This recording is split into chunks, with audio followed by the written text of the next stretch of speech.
The void loop is a toy. It works for blinking an LED, but the moment you need to balance a drone, read a GPS, and manage a battery simultaneously, the loop fails. Professionals don't loop, they orchestrate. This is the world of real-time operating systems. The loop function is a familiar entry point for many developers entering embedded systems. It is simple, intuitive, and perfectly adequate for single, linear projects, such as blinking an LED, reading a sensor at a relaxed pace. This model, often called a superloop, works for prototypes, educational toys. However, its simplicity is also its greatest weakness.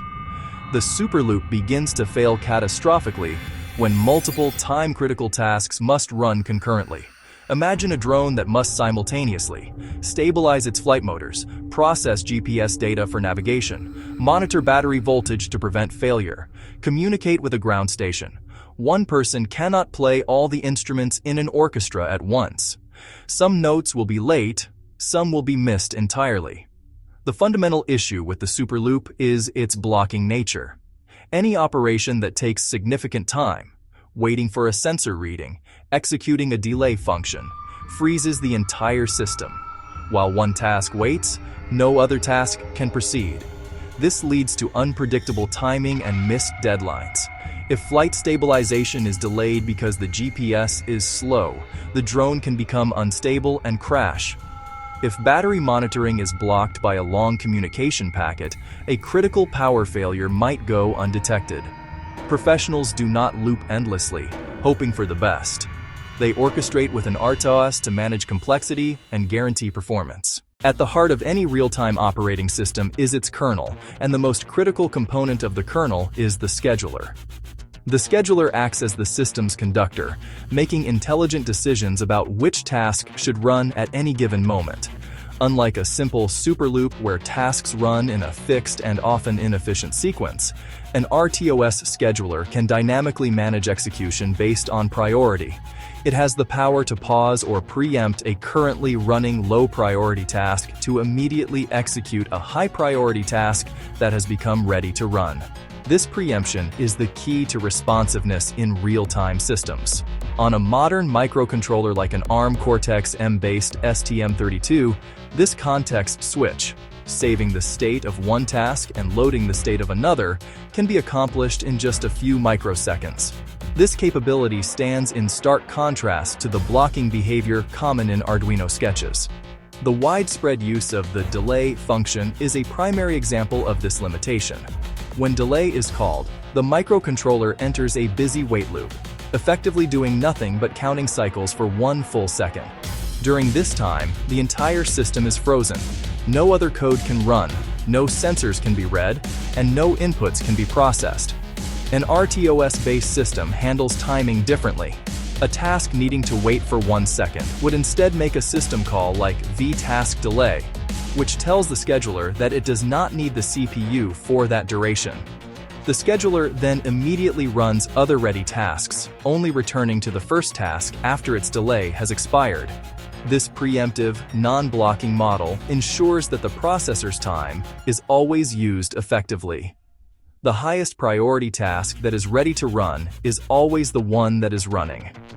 For instance, if a task responsible for processing data from a high-speed sensor is given a high priority, it can be triggered by a hardware interrupt.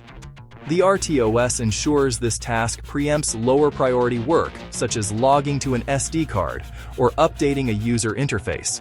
This guarantees that the critical sensor data is handled immediately, preventing data loss and maintaining real-time responsiveness. The scheduler transforms development from managing time to assigning importance. You define tasks and priorities based on requirements.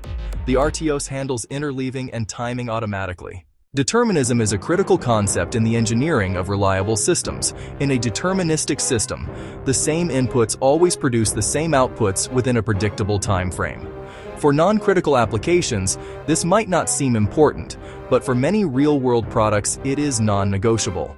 These are called hard, real-time systems, where a late computation is a system failure just like a wrong result.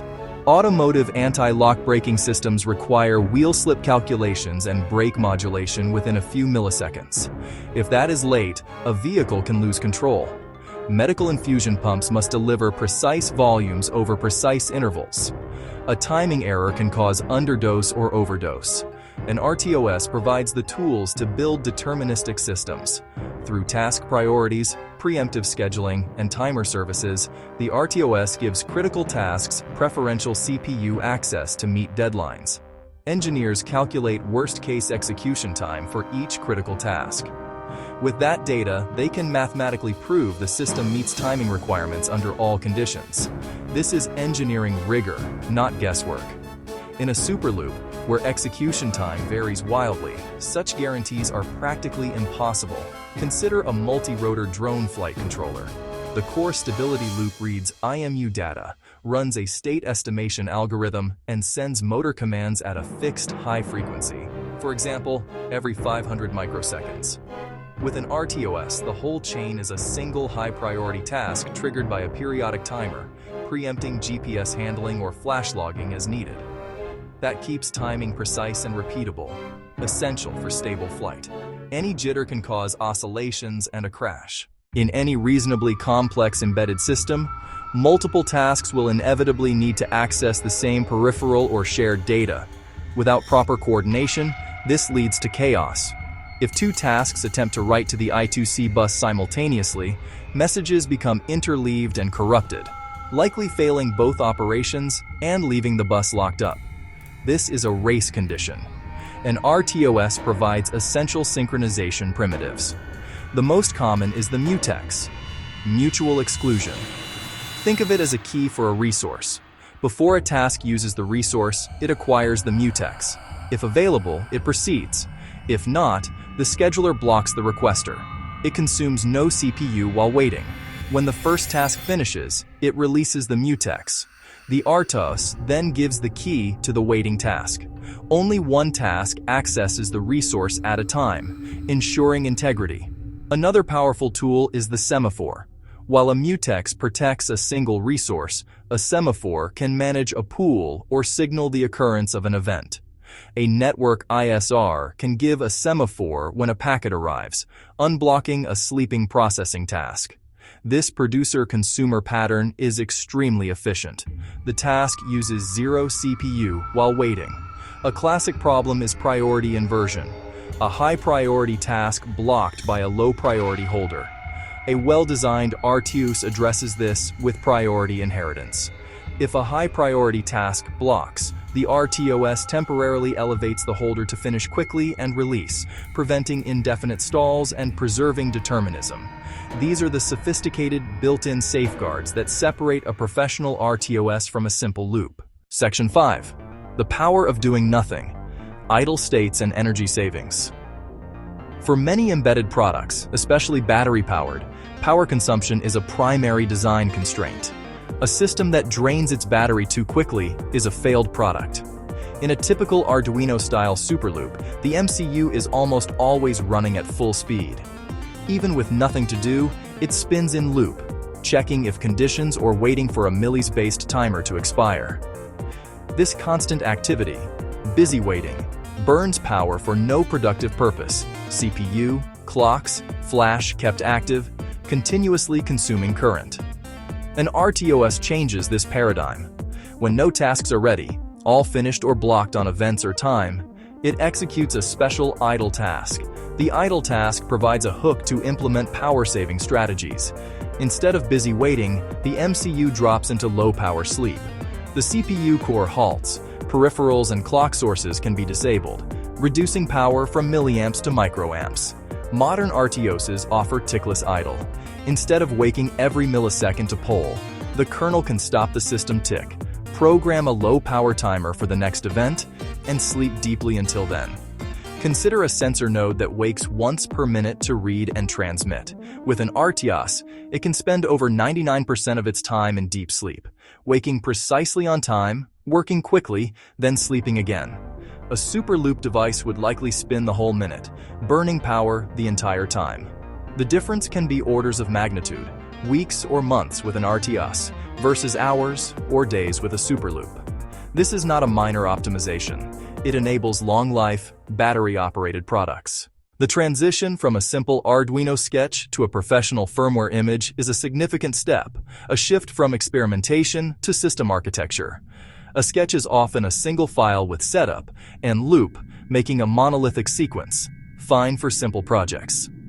Real product firmware is a complex system, multiple cooperating components under version control, testable, robust against failure. An RTOS provides the structural foundation that makes this professional approach manageable. Code stops being a linear script and becomes independent, cooperating tasks. Each task has a single, well-defined responsibility.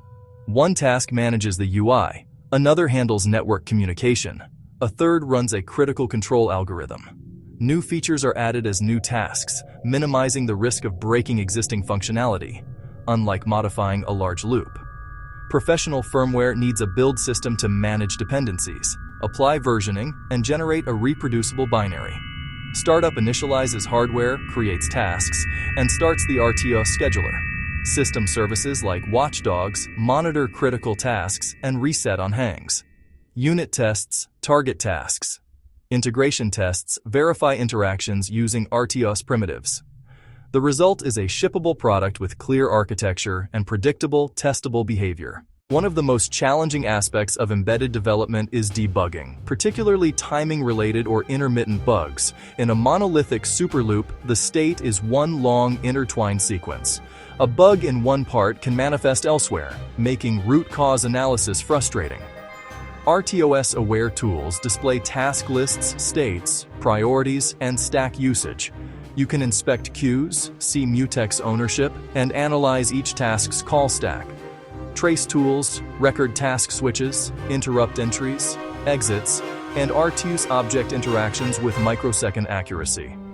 You can visualize execution, spot timing anomalies, measure task execution time, and verify real-time deadlines. Not just for debugging, but for profiling and optimization. Modular tasks enable robust error handling. A health monitor can detect failures, restart a task, or place the system in a safe state. A hardware watchdog managed by the idle task ensures a reset if the system locks up.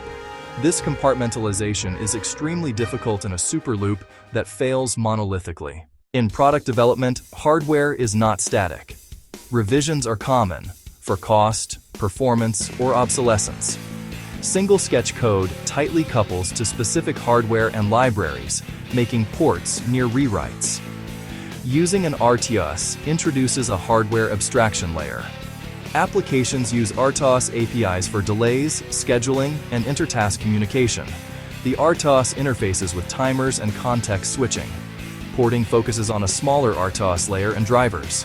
Most application code remains unchanged across MCUs, reducing time and cost for new platforms and variants while preserving core IP. A code base built around a standard RTOS is more adaptable than one tied to a proprietary ecosystem. Choosing an RTOS is a strategic decision that enhances long-term viability, maintainability, and portability of a product line. The void loop is a toy, excellent for learning basics and simplest devices. It is where you start. An RTOS is where you finish. The RTOS provides a preemptive scheduler to guarantee high-priority tasks run on time, synchronization primitives to protect resources, and intelligent idle states for massive power savings.